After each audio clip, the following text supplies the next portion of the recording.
saya bertemu dengan saudara dan saudari yang ada di tempat ini. Saat ini kita mau belajar kepada kebenaran firman Tuhan. Sebelumnya ada pun tema yang saya ambil yang menjadi renungan kita pada hari ini, yaitu gaya hidup yang menyenangkan hati Tuhan.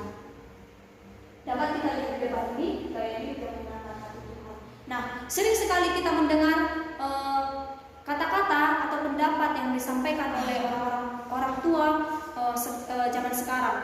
Nah, saya ingin bertanya kepada saudara-saudara bahwa kita yang ada di sini adalah anak-anak muda, amin. Ya, sering sekali kita mendengar pendapat-pendapat yang disampaikan oleh para orang tua kepada kita. Bahkan mungkin orang tua kita sendiri sering mengatakan ini kepada kita. Dasar anak muda tidak ada tata krama. Dasar anak muda tidak tahu sopan santun. Anak mudanya itu atau tidak? Sering sekali kita mendengarkan ini. Nah, siapa sih anak muda itu? Anak muda itu adalah kita yang berada di tempat ini. Apa itu gaya hidup? Gaya hidup itu adalah cara hidup kita atau kebiasaan-kebiasaan yang sangat sering kita lakukan dalam menjalani kehidupan kita. Bisa dengan cara yang benar, bahkan bisa juga dengan cara yang salah. Itulah yang dinamakan dengan gaya hidup. Sering kita melakukan hal yang salah, sering kita melakukan hal yang benar. Itulah gaya hidup yang hari-harinya kita selalu lakukan. Sehingga anak-anak muda sekarang itu sering sekali dicap dengan hal-hal yang tidak baik. Misalnya anak muda yang suka merokok, anak muda yang sering ugal-ugalan, pergaulan bebas, anak muda yang selalu melakukan hal-hal yang negatif. Kemudian di era ini adalah era yang sangat gaul. Gaul dalam artian bukan gaul di dalam Tuhan, namun kita gaul dalam karena gengsi, karena kita ingin lebih dari orang lain, kita mengikuti perkembangan zaman. Misalnya seperti kita mewarnai rambut jadi warna-warni, warna pelangi, dan lain sebagainya. Nah, anak muda sekarang juga itu disebut dengan zaman yang semakin canggih, karena contohnya saja ketika kita ingin memiliki sesuatu barang, kita tinggal pesan online. Ketika kita ingin makanan yang ala-ala Korea, kita tinggal pesan online. Bahkan sekarang ini kita sudah sangat sering melupakan hal-hal yang tidak modern. Kita sukanya itu hal-hal yang semua serba canggih.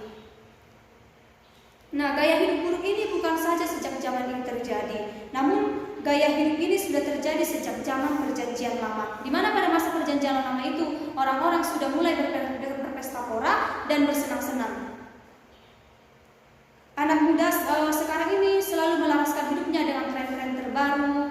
Mereka tidak mau ketinggalan.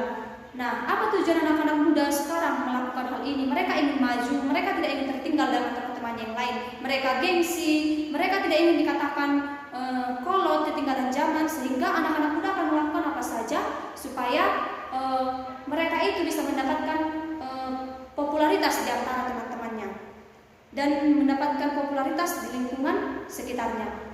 Apa sih yang menyebabkan anak muda sekarang sering kehidupannya itu tidak terkontrol? Itu yang pertama karena akar mulanya itu adalah dari keluarga. Keluarga adalah hal yang sangat mendasar, yaitu awal atau akar mulanya sebuah gaya hidup yang tidak benar. Sebagai orang muda Kristen, kita harus bijak dalam menata hidup kita. Kita itu harus terhindar dari yang namanya zaman yang tidak baik, yang bersifat negatif, yang dapat menggoyahkan iman kita. Nah, bagaimana gaya hidup yang menyenangkan hati Tuhan dapat kita lihat di depan? Next. Yang pertama, di sini saya ada mengambil 3 poin. Poin yang pertama itu adalah milikilah popularitas karena kualitas. Boleh sama-sama kita melihat dalam 1 Timotius pasal 4 ayatnya yang ke-12. Beginilah bunyi firman Tuhan. Jangan seorang pun menganggap engkau rendah karena engkau muda. Jadilah teladan bagi orang-orang percaya dalam perkataanmu, dalam tingkah lakumu, dalam kasihmu, dalam kesetiaanmu, dan dalam kesucianmu. Kaum sekarang ini cenderung mementingkan yang namanya popularitas. Bahkan kalau kita melihat artis-artis zaman sekarang, mereka hanya mengejar yang namanya popularitas. Bahkan ketika sering kita melihat di televisi berita-berita, ada artis yang tidak malu mengumbar permasalahan dalam rumah tangganya hanya demi popularitas. Ketika mereka mengumbar itu, maka mereka akan popularitas. Dan mereka melakukan segala sesuatunya itu untuk populer, bahkan untuk viral. Nah, apa yang ingin disampaikan atas ini untuk kita? Adapun tujuan Paulus menulis surat ini yaitu untuk menasihatkan Timotius sendiri mengenai kehidupan pribadi dan pelayanannya, dan supaya Timotius tetap berjuang untuk mempertahankan iman yang sejati. Begitu juga dengan kehidupan kita. Lewat 1 Timotius 4 ayat yang ke-12 ini, Tuhan hendak mengingatkan kita supaya apapun yang kita lakukan itu boleh menyenangkan hati Tuhan. Nah, popularitas ini dalam bahasa Yunani dikatakan adalah tupos, yang berarti model atau contoh dalam kesetiaan, kekudusan, dan ketekunan. Nah,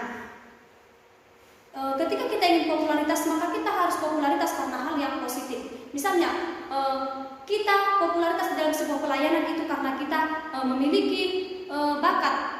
Kita dengan sungguh-sungguh memuji Tuhan, maka orang akan tertarik kepada kita. Nah, itu yang dinamakan dengan popularitas di dalam Kristus. Bukan popularitas berdasarkan dunia. Kita rela joget-joget di TikTok supaya kita popularitas, bukan seperti itu. Nah, apa yang menjadi aplikasi dan penerapan untuk kita dari poin yang pertama ini? Itu yang pertama adalah menampilkan yang terbaik dalam diri kita untuk kemuliaan bagi Tuhan. Nah, tampilkanlah apa yang menurut kamu berkenan kepada Tuhan. Misalnya ketika kamu diberikan Tuhan bakat untuk bernyanyi, maka tampilkanlah itu untuk kemuliaan bagi nama Tuhan. Ketika Tuhan memberikan kamu bakat untuk bermain musik, maka melayanilah di gereja, itu adalah menyenangkan hati Tuhan. Maka kamu akan popularitas di dalam Tuhan. Kamu popularitas di dalam Tuhan bukan bukan ketika kamu bermain gitar, nyanyi lagu band-band, bukan seperti itu. Kamu popularitas di dalam Tuhan ketika kamu mau mempersembahkan hidupmu, bakat yang Tuhan berikan kepada kamu untuk melayani Tuhan. Kemudian yang kedua, yaitu poin yang kedua, konsumtif akan firman Allah. Yang dapat kita baca bersama dalam Mazmur 119. Mazmur 119 ayatnya yang ke-9. Beginilah bunyi firman Tuhan, dengan apakah seorang muda mempertahankan kelakuannya bersih? Dengan menjaganya sesuai dengan firman-Mu. Dengan menjaganya sesuai dengan firman-Mu. Nah, gaya hidup konsumtif itu adalah gaya hidup boros, gemar membeli atau mengingini hal-hal yang tidak terlalu penting. Jika kita melihat Mazmur 119, itu diambil dari kata gaya firman Allah. Ini merupakan pernyataan dari Allah secara umum. Firman ini merupakan pernyataan dari Allah secara umum. Nah, Mazmur itu adalah kumpulan kitab-kitab puisi. Pemazmur mengungkapkan kasih yang mendalam bagi Allah dengan membaca, merenungkan, dan mendoakan firman-Nya. Nah, Tuhan mengingatkan kita lewat Mazmur ini bahwa ketika kita hidup dalam dunia ini, janganlah kita konsumtif. Artinya kita menginginkan hal-hal yang tidak terlalu penting.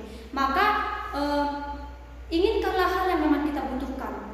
Misalnya hari ini ada keluaran HP terbaru. Nah, kita langsung pengen tuh, aku mau HP ini. Dan kita paksa orang tua kita untuk membeli ini, itu adalah salah. Nah, ketika kita memiliki HP yang lama, ya gunakanlah HP yang lama karena fungsinya adalah dan dasarnya adalah sama. Kemudian apa yang menjadi aplikasi untuk kita atau penerapan bagi kita dari poin yang kedua ini, yaitu mulailah saat teduh setiap harinya. Nah, mulailah saat teduh. Ketika kita mulai saat teduh, itu artinya bahwa kita semakin mendekatkan diri kepada Tuhan. Ketika kita semakin mendekatkan diri kepada Tuhan, maka apapun yang akan kita lakukan, semuanya berkenan bagi Tuhan. Tuhan akan menata hidup kita dengan baik. Tuhan tidak akan membiarkan kita gagal. Tuhan tidak akan membiarkan pergaulan kita salah. Kemudian yang kedua adalah berdoa. Rajinlah berdoa kepada Tuhan, karena berdoa itu adalah berkomunikasi kepada Tuhan. Lewat doa kita berkomunikasi, menyampaikan setiap apapun pergumulan kita kepada Tuhan. Yang ketiga adalah membaca dan melakukan firman Tuhan. Mulailah dari saat ini membaca dan melakukan firman Tuhan. Karena ketika kita hidup berdasarkan firman Tuhan, kita tidak akan lagi yang namanya konsumtif, kita tidak akan lagi ingin popularitas karena dunia, kita tidak akan lagi melakukan hal-hal yang salah. Kemudian poin yang ketiga yaitu jauhkan diri dari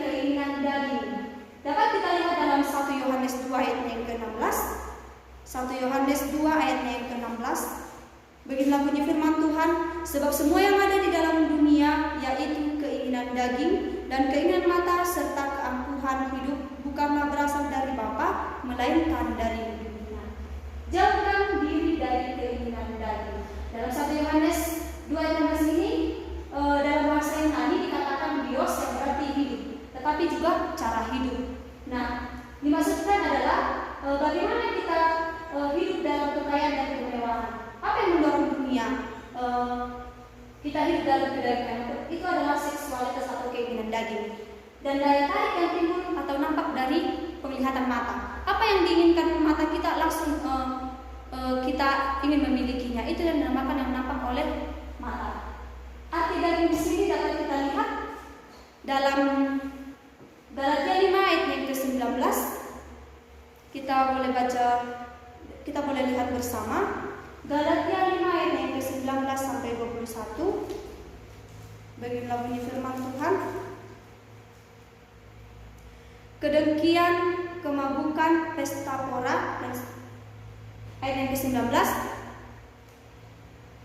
Perbuatan daging telah nyata, yaitu percabulan, kecemaran hawa nafsu, penyembahan berhala, sihir, perseteruan, perselisihan, iri hati, amarah, kepentingan diri sendiri, percideraan, roh pemecah, kedengkian, kemabukan, pesta pora, dan sebagainya. Terhadap semuanya itu kuperingatkan kamu seperti yang telah kubuat dahulu, bahwa barang siapa melakukan hal yang demikian, ia tidak akan mendapat bagian dalam kerajaan surga.